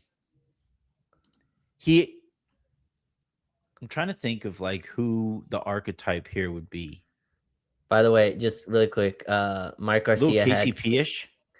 he had Cam at 11th in this draft on his board. Who did? Mike Garcia, Canyon driver. He had Yeah. Cameron No, Carr I see 11th. he's pumped right now. Yeah. Wow. Yeah. Sam Davison, 6'5" with a 7'1" wingspan. Like, impressive. Good stuff there. Let's see. We got a couple more. Sorry, I'll go back to your guys's supers in a second. Here we go. Last time a crazy pick fell to the Lakers, it was Dalton Connect. Maybe let's pump the brakes a bit. Well, here's the thing.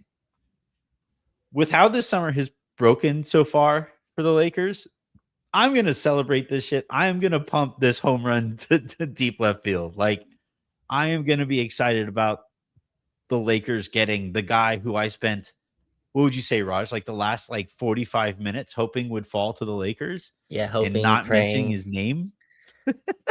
treating him like Voldemort. Yeah, don't say his name. Yeah.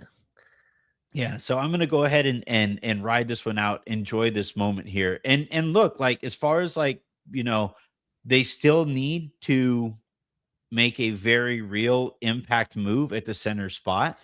And they have 2 first rounders that they could possibly use now to do so. But I know that there's this instinct here with the Lakers and with this front office to immediately kind of shit on the things that they do. And as far as like the draft and development goes, like for fairly good reason. But this dude can ball. I really like this guy's game. And makes me wonder. I mean, people should be pumped. He's a guard, right? Like he's a positionally is a guard. I'd be interested to see how he's like a shooting guard, small forward. Okay. If that impacts, I guess, Bronny's number this offseason, who's has a non-guaranteed contract for next season. I'll be interested to see how that shakes through. But he's fun. I'm excited. Someone tweeted out the summer league stuff. Carr and Adu should be fun this summer. But yeah, excited to and no, there's no way. There's no way. Not playing year 3 summer league. Enjoy your summer. They'll be going up against Dalton for whatever team he traded. Oh man. Matthew the Sicilian writes, this hard caps them at the second apron. So did reality. Like they were never going to exceed the second. I mean, they're going to struggle honestly to get past the first apron, depending on some of the money moves that they make elsewhere. But there's no world where while Jeannie Buss is in charge of the day-to-day basketball operations of the Lakers that they would ever exceed the second apron. Justin Tyndall, hopefully the third time is the charm here for Rob. As far as like recent first round picks, I do truly think that this guy is going to be good.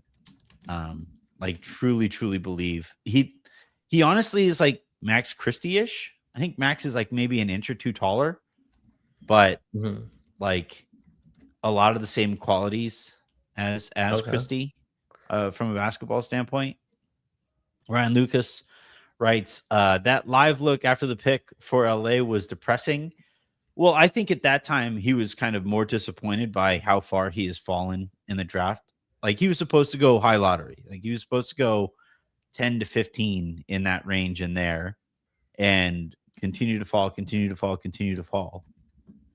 I guess now we find out who the Lakers are sending to the Knicks as part of this deal. All right. With the 25th pick, the Lakers are taking and sending. Oh, they're a Euro player who the Knicks will draft and stash while they try to avoid the second apron. Before we get out of here, just really quick, James Dolan has been going on this I'm not spending into the second apron tour, and I don't know, something about that just rubs me the wrong way. You just won the NBA coming title. Off of a championship. You just won the NBA championship. I'm not trying to hear about saving money or restrictions. Pay everybody. And then whatever happens after that, like I understand there's some players like who's the player on the end of their bench, Tyler Corrick or something. Like you can afford Yeah. to pay some of those. Kolek. That's fine. Kolek, yeah. Mitchell Robinson got the final ceiling offensive rebound. Like pay what you need to pay to bring the core of that team back. I don't know. Something about it just rubs me wrong about. He's not wrong in terms of, yes, the second apron is debilitating to your team, but it's restricting to your team. But I'm just not trying to hear that. If I'm a Knicks fan, like I Chris with maybe the comment of the day is JJ drawing up plays for Cam Carr yet? Well done, sir. Matthew the Sicilian writes, watch Rob turn around and trade Carr for Miles Turner. Cam Carr, as excuse me, as has been pointed out by others on the stream and elsewhere on Twitter, is repped by Bill Duffy, who also reps Luka Doncic. So I would venture a guess to say that like that played a role in Cam maybe falling a little bit here to the Lakers, as they kind of tried to guide him to a team that has an open starting gig there potentially. So I don't think they're going to trade him for Miles Turner. And then Ryan Lucas, I mean, look at Rob and JJ in the draft room. I didn't see it. Did you guys see it? I did not. No, I didn't see that clip yet. What I think we're going to do here, Raj, is hop off. I'm going to record a little offside video about Cam Carr and how pumped I am that the Lakers somehow, some way landed him. But this is great news, everybody. Like it,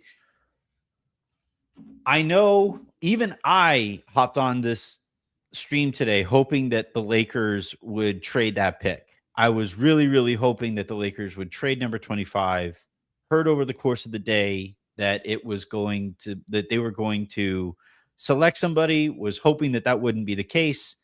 But like, if they are going to take somebody, if they were going to take somebody all along, they got the guy that I wanted them to get at this stage of the draft. Right. So, really pumped by how this broke here for the Lakers. And now they like, look, the vibes change a little bit, right? They, as you like to say, Raj, they cut to lead to single digits before the end of the first half. I would say let's, start the second half with a solid little run here and get back in this game. Getting first rounders is always fun. I mean, that's just like seeing it on the draft and then seeing them at Summer League. It's always enjoyable. So hopefully he pans out. I'm excited to have a new player to learn. I have been waiting because even the free agents that we're at this year have been the same free agents we wanted last year. So it's not much to dive into. So I'm going to learn a lot about Cameron Carr in the next 10 days or whatever it is. Have something on offside about that as well. And excited to dive into his game. He's going to be good. Like he's an outstanding player and a perfect fit for what the Lakers need basketball wise. So, all right, everybody, have a great rest of your guys' evenings. Make somebody else's. And until tomorrow, please hit that like button. Please hit that share, subscribe, all the good buttons. And I will talk to you guys mañana.